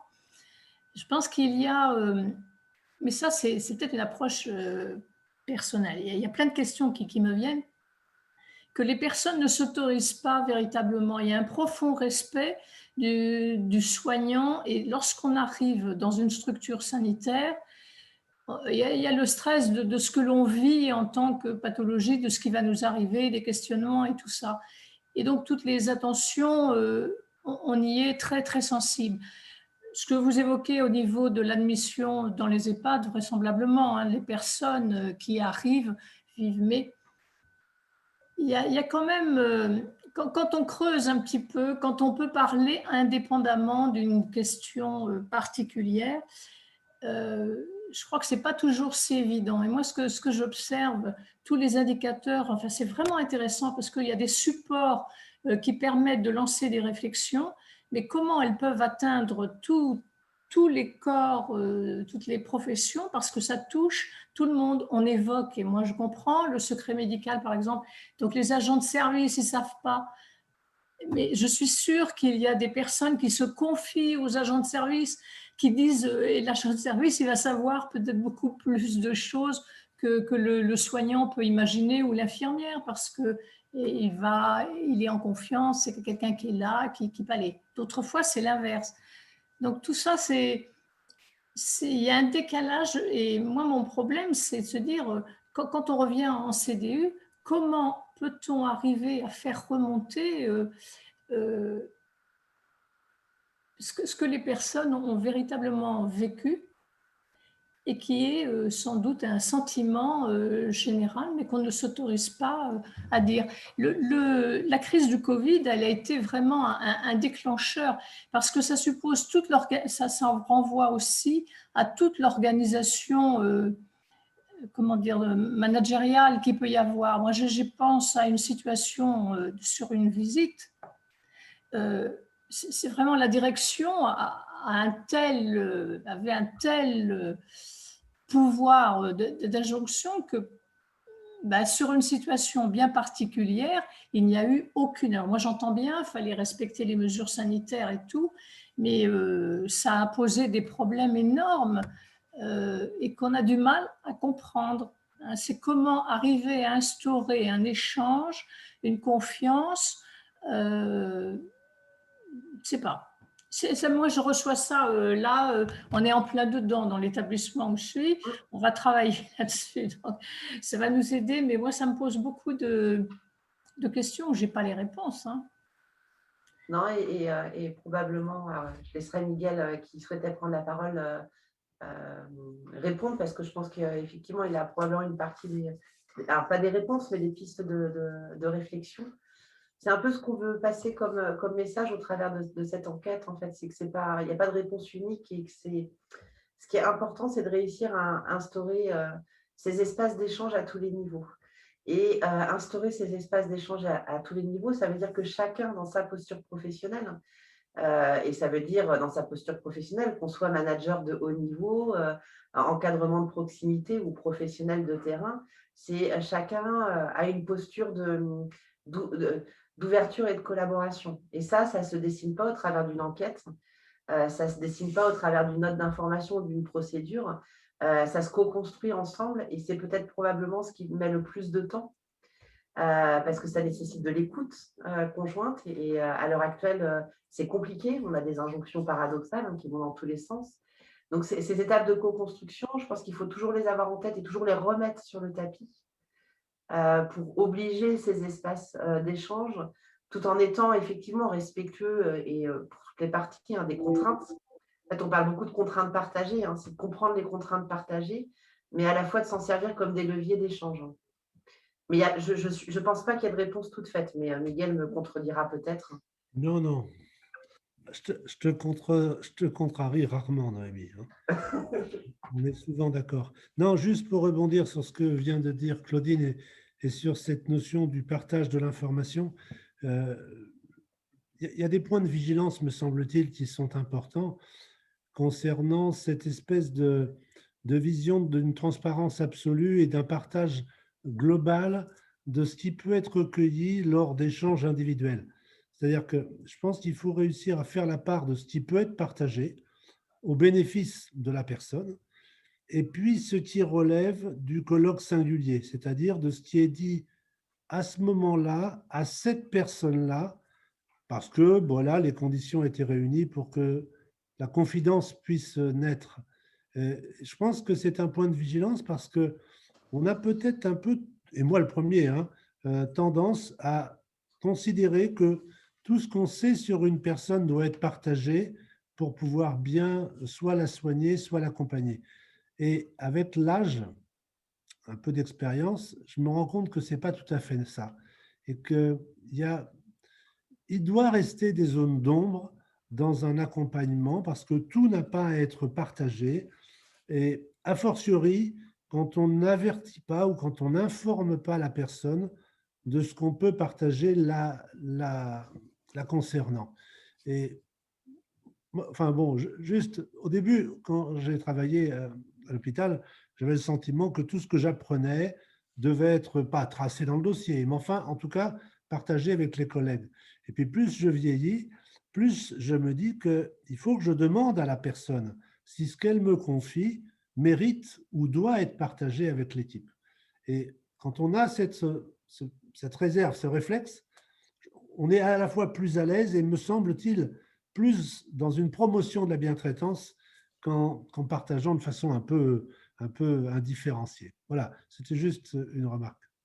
Oui, ça j'entends bien. Et puis, mais la difficulté, c'est qu'en voyant tout ça, je pense aux multiples situations que l'on voit. Et j'imagine que les choses sont totalement différentes quand c'est une situation qui nous concerne, un service comme des services d'accueil ou d'urgence, ou un EHPAD, ou un autre service où les personnes sont en hospitalisation longue durée. Donc, on ne peut pas. Donc, c'est un peu pas confus, c'est pas confus dans la tête, mais il y a toutes ces questions et on ne peut pas répondre d'une manière générale. Ça, là-dessus, je partage. Mais vous avez parfaitement raison. Et vous résumez très bien. On ne peut pas avoir une attitude, on va dire, normative. On ne peut pas appliquer ça comme un C'est procès. la difficulté. Oui, mais par exemple, juste un exemple, si Noémie me laisse 2 minutes la parole, il y avait un EHPAD qui allait accueillir un résident, un vieux monsieur, dont la directrice a su, peu importe comment, que ce monsieur avait un passé carcéral. Et il avait passé 10 ans en prison. Et elle s'est interrogée et elle a partagé ce questionnement pour savoir s'il fallait communiquer cette information au reste de l'équipe, partant de l'idée que cette information pourrait être importante pour l'accompagnement. Mais enfin bon, elle s'est posé la question et la question en fait a été débattue dans une réunion à laquelle je participais et c'était assez rigolo de voir comment les positions des différents professionnels pouvaient être différentes.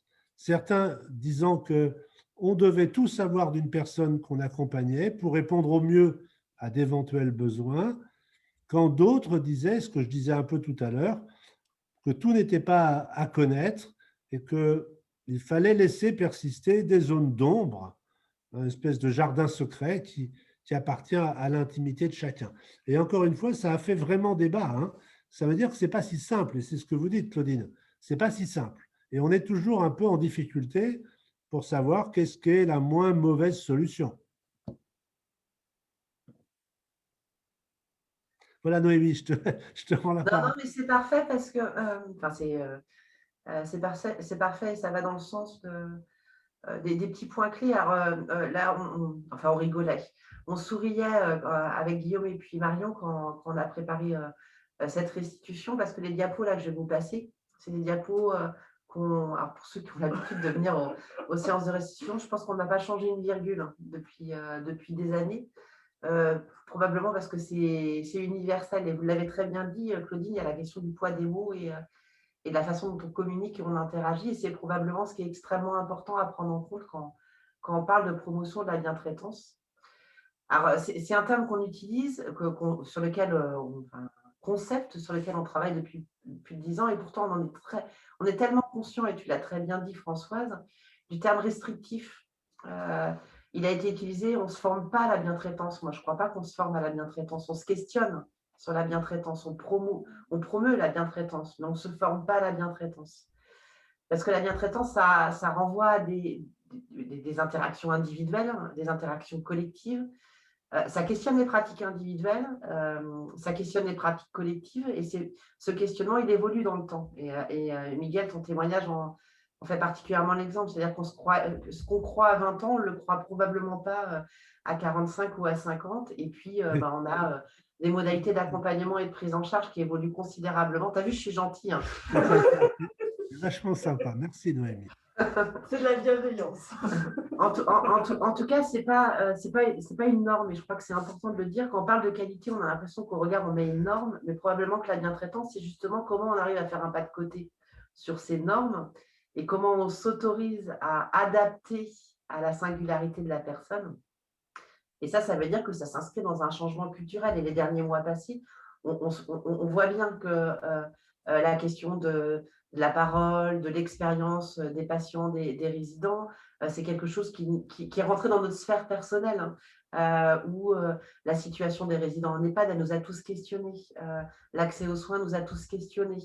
Donc, c'est vraiment comment on replace ce sujet-là, que le patient, le résident ne soit pas l'objet du soin, mais que ce soit vraiment quelqu'un de pris en compte comme une personne à part entière.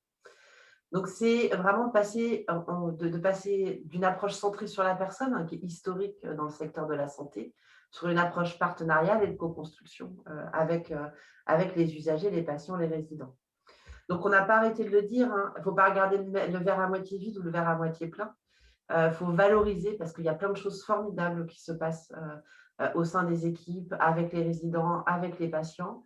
Mais il faut porter probablement une attention particulière sur les situations singulières qui sont des situations à la limite de la maltraitance, voire dans la maltraitance ordinaire. Et on vous parlera probablement dans les prochains mois d'un travail formidable qui a été fait sur le plan national sur les définitions de la maltraitance qui comprennent justement ces situations. On a un corpus, un thésaurus sur les situations de maltraitance qui peuvent aussi amener à réfléchir à ces situations singulières, qu'elles soient physiques, morales, ordinaires ou institutionnelles. En tout cas, nous, ce qu'on observe, c'est que même si ce terme il est contesté, depuis 10 ans, sur les différentes campagnes qu'on a menées, il y a un intérêt. Donc, ça veut dire que s'il y a un intérêt, il y a un espace d'échange et de discussion. Si les gens participent à l'enquête, si on a un taux de participation de plus de 50%, ce qui est super bien sur ce type d'enquête, ça veut dire qu'il y a un intérêt sur le sujet, ça parle aux professionnels. Donc, ça veut dire qu'il faut encore plus intégrer ça dans les organisations.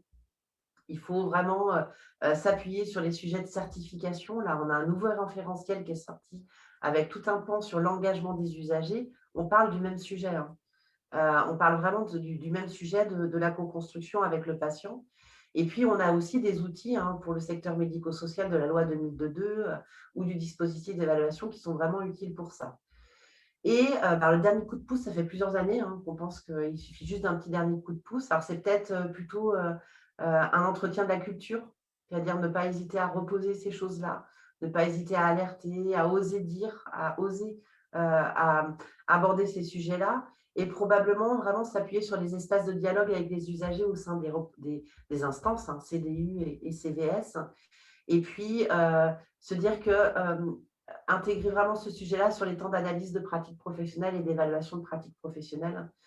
Et alors, on aime bien le réouvrir. Alors, on se dit que là, avec les décisions qui vont être prises d'ici les prochains mois, on a cru comprendre que l'analyse des pratiques allait être rendue obligatoire. Donc, ce serait chouette parce qu'il faut vraiment réouvrir ces espaces d'échange et d'analyse de pratiques entre les professionnels qui se sont arrêtés progressivement au décours des réorganisations, des 35 heures, des passages en 12 heures. On s'est dit à un moment donné que le temps qu'on pouvait gagner entre les professionnels, c'était ces temps de coopération et de coordination ou ces temps d'analyse de pratiques professionnelles. Je crois qu'on commence à prendre conscience que ces temps-là, il faut les réintroduire et probablement les rendre obligatoires. Donc, si on arrivait jusque-là, on marcherait, enfin, on aurait probablement un pas de plus en avant pour avancer sur ce sujet-là. Alors, les points de vigilance, on ne va pas revenir dessus, vous les avez tous dit. On a beaucoup de verbatim qui ont été remontés, de commentaires à la fois des professionnels et des usagers, qui renvoient vers tout ce qu'on a abordé dans les échanges. La question de la qualité de vie au travail, les conditions de travail, elles sont telles qu'il nous arrive d'être maltraitants malgré nous. Et ça heurte les professionnels, ça les questionne. Et puis, y a, du point de vue des usagers, et des professionnels, le sentiment que la charge de travail, elle peut faire manquer de temps pour la bientraitance. Là, c'est un médecin qui fait ce témoignage-là et on a voulu vraiment parce qu'on a trouvé que ça résumait un petit peu la situation et que c'était un bon résumé du sujet, que la charge de travail, elle peut parfois nous faire manquer de temps pour la bientraitance, aussi marquée que nous le souhaiterions. Il me semble que parfois l'information et la vie du patient sont un peu oubliées. L'idée de projet de soins formalisé doit progresser et se mettre en application de façon systématique et systémique d'ailleurs. Donc voilà, ça nous semblait deux verbatim qui résumaient bien l'enjeu de continuer à travailler sur la promotion de la bientraitance. Et puis, on le redit, interpeller, c'est déjà se questionner. Donc, c'est qu'un outil. Effectivement, les indicateurs, ils peuvent être extrêmement restrictifs. C'est ce qu'on va en faire. Et c'est vraiment, il n'y a pas de solution toute faite, et c'est vraiment d'ouvrir les espaces d'échange au travers de ces résultats. Donc, on vous a remis, pareil, une diapo qu'on n'a pas beaucoup fait évoluer. Il y a des outils qui existent, à la fois pour questionner de façon individuelle, collective, pour favoriser l'information et l'implication du patient résident, et puis pour améliorer les mécanismes de coordination entre les professionnels. Et il ne faut pas hésiter à les mobiliser ou même revenir vers nous quand il y a des outils que vous souhaitez déployer. On peut vous aider à les mettre en œuvre ou du moins à vous partager les ressources externes qui peuvent exister sur ces thématiques-là. Et peut-être que je te laisse conclure, Marion. Oui, et après avec, pour Calirep Santé, déjà essayer de réaliser l'enquête auprès des résidents en EHPAD avec la venue des enquêteurs, parce que c'est ça aussi qu'on voudrait mesurer. On voudrait mesurer la différence de restitution des résidents auprès d'un enquêteur tierce que voilà, pour ne pas avoir le biais en fait de l'intervention d'une autre personne auprès du résident. Et on a travaillé avec un EHPAD sur la promotion de la bientraitance. On a créé un jeu d'enquête, donc un serious game sur la promotion de la bientraitance qui sera mobilisable avec une vidéo témoignage qu'on a pu faire auprès d'une résidente et d'une famille avec le regard des professionnels sur la liberté d'aller et venir et l'intimité, avec le regard aussi éthique de Miguel et d'Aurélien de l'espace éthique. Et ça sera des outils qui vont vous être diffusés dans les mois à venir. Tout ça dans un contexte Covid. Parce que du coup, vous le verrez, j'espère que vous aurez l'occasion de visionner le témoignage de la résidente en cette période de Covid qui nous fait un retour du coup sur sa perception de sa liberté en fait pendant cette période-là, et un témoignage qui m'a profondément un peu secouée, on va dire ça comme ça. Et on va faire, du coup, Noémie vous le disait tout à l'heure, une sorte d'observatoire régional avec une idée de vous restituer de refaire cette évaluation tous les 2 ans. Et on continue du coup avec Miguel, on a déjà d'autres projets d'ateliers auprès d'établissements et vous pouvez nous solliciter pour vous accompagner sur la promotion de la bientraitance et la réflexion éthique dans vos établissements. Et tout autre sujet qui émanera de vous, parce que le jeu d'enquête, il a émané d'un établissement, et toute idée que vous avez, on est preneur et on est partie prenante totalement pour pouvoir travailler avec vous sur la promotion de la bientraitance. Ce qu'on vous propose aussi, c'est lors de vos restitutions de résultats, on l'a vu avec Françoise qui a déjà restitué ces résultats aux professionnels.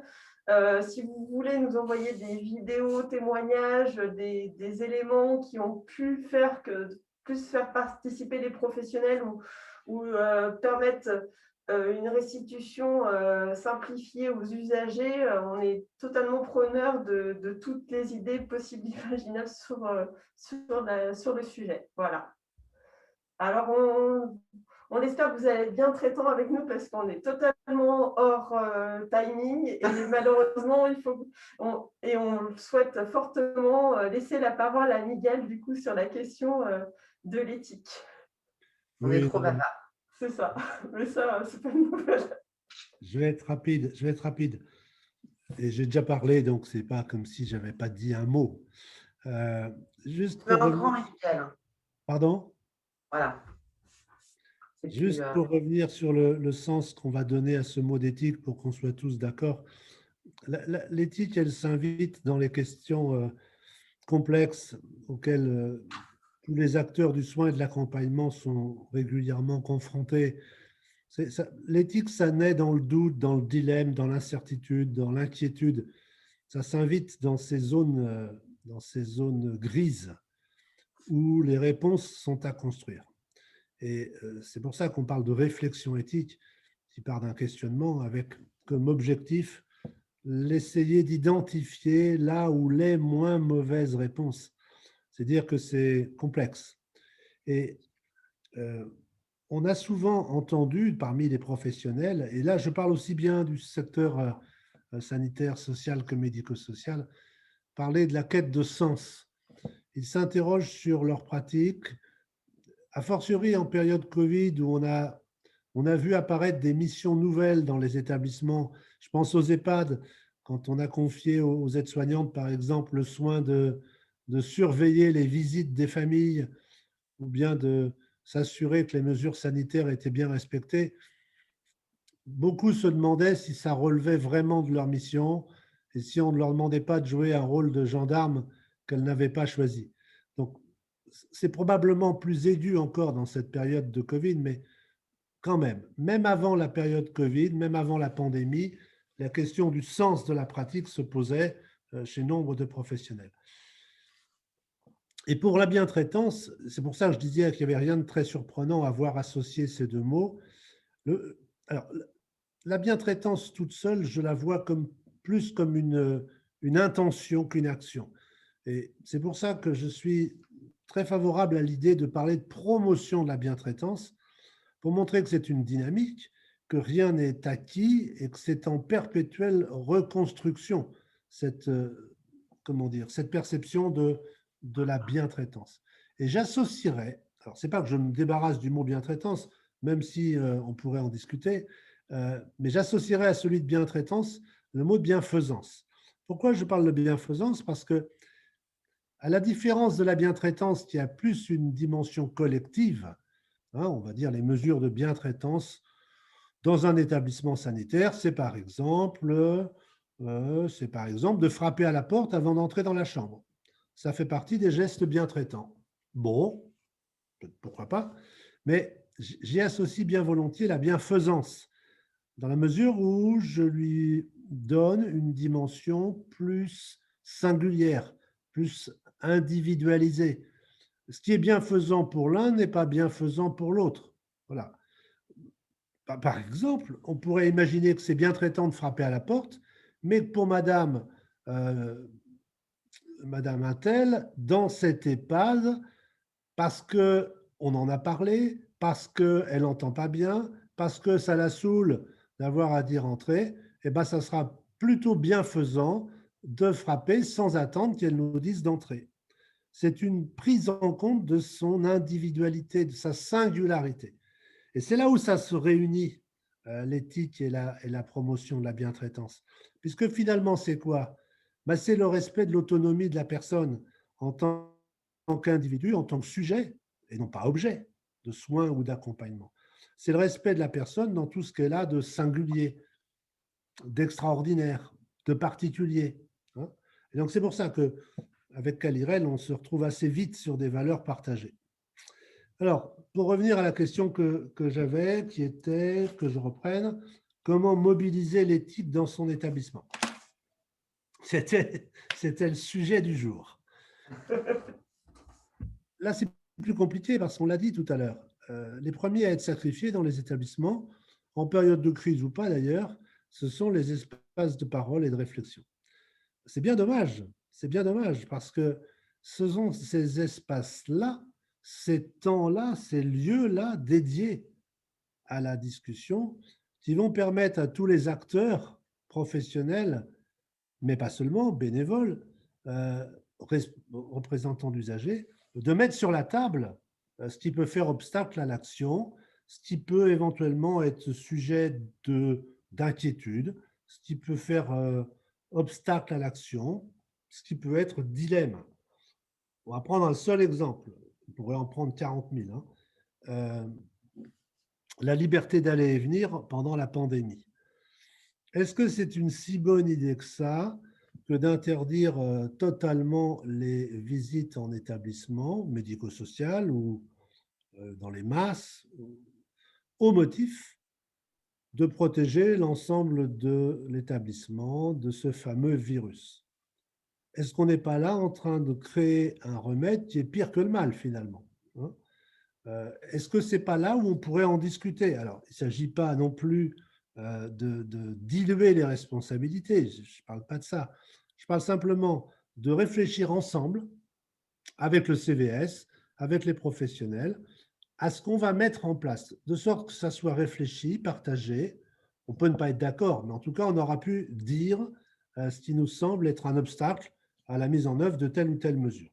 Et bien, par expérience, tous les établissements qui ont été en mesure de développer cette espèce de démocratie sanitaire ont eu moins de mal, je n'ai pas dit que c'était facile, ont eu moins de mal à faire passer les mesures sanitaires que là où ça a été imposé à la hussarde, sans concertation, sans discussion. Et bon, voilà, ça montre bien que, et là on rejoint la bientraitance, à la fois pour les professionnels, mais un professionnel qui va bien, c'est un usager qui va bien. Hein, c'est-à-dire quand on maltraite les professionnels, par ricochet, on maltraite les bénéficiaires, les patients ou les résidents. Bon, donc c'est un investissement qui est bénéfique pour tous, mais je comprends que certains responsables d'établissements soient frileux à l'idée de voir naître en leur mur des groupes de réflexion éthique. Mais parce qu'ils n'ont pas bien compris comment ça fonctionne, ils n'ont pas compris que ce n'était pas un caillou dans la chaussure, mais au contraire un moyen d'aller plus loin, hein, et d'accompagner de façon très respectueuse, de façon bien traitante, à la fois les professionnels, mais aussi les bénéficiaires, les usagers. Donc voilà ce que je peux dire. Et puis pour finir, on a deux webinaires dans les tuyaux là, qui s'organisent pour fin mars. J'en parle parce qu'on en a parlé tout à l'heure. C'est autour du respect de la confidentialité pendant la pandémie, aussi bien à domicile, premier webinaire, qu'en établissement, deuxième webinaire. Je dis ça parce qu'on parlait tout à l'heure du partage de l'information. On ne peut pas éviter de parler du respect du secret pro. En période de pandémie, on a vu des glissements, des dérives considérables concernant le non-respect de ce secret professionnel. C'est-à-dire qu'on savait quasiment tout sur la sérologie des patients, on savait quasiment tout sur la sérologie des professionnels, on savait dire tel professionnel est Covid+, et on marche sur la tête, hein. Ce sont des données de santé qui relèvent du secret médical, mais qu'on mettait en pâture comme ça, et sur lesquelles on communiquait sans discernement. Donc c'est important de revenir à des choses simples, mais quand même extrêmement importantes. Voilà, je ne parle pas trop longtemps parce qu'on est hors du temps prévu, donc si vous avez des questions, j'y répondrai bien volontiers.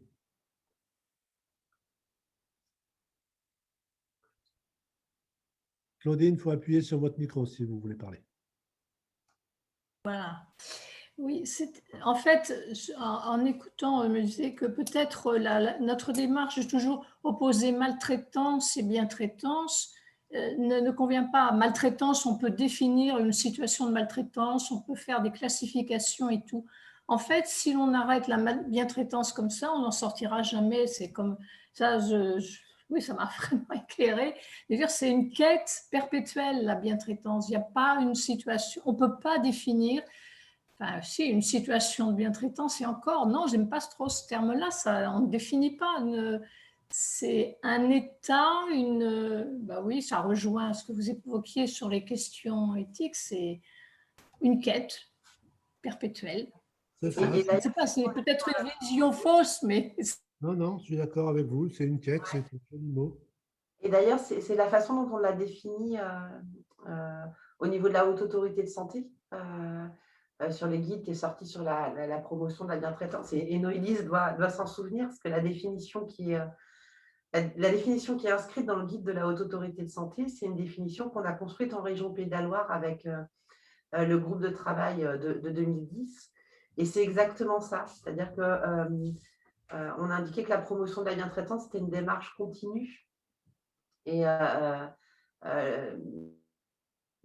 qui n'était pas du tout l'opposé de la maltraitance, mais qui concourait à la prévention de la maltraitance. Oui.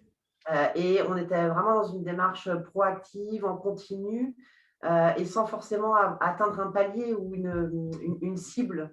C'était vraiment une réflexion perpétuelle.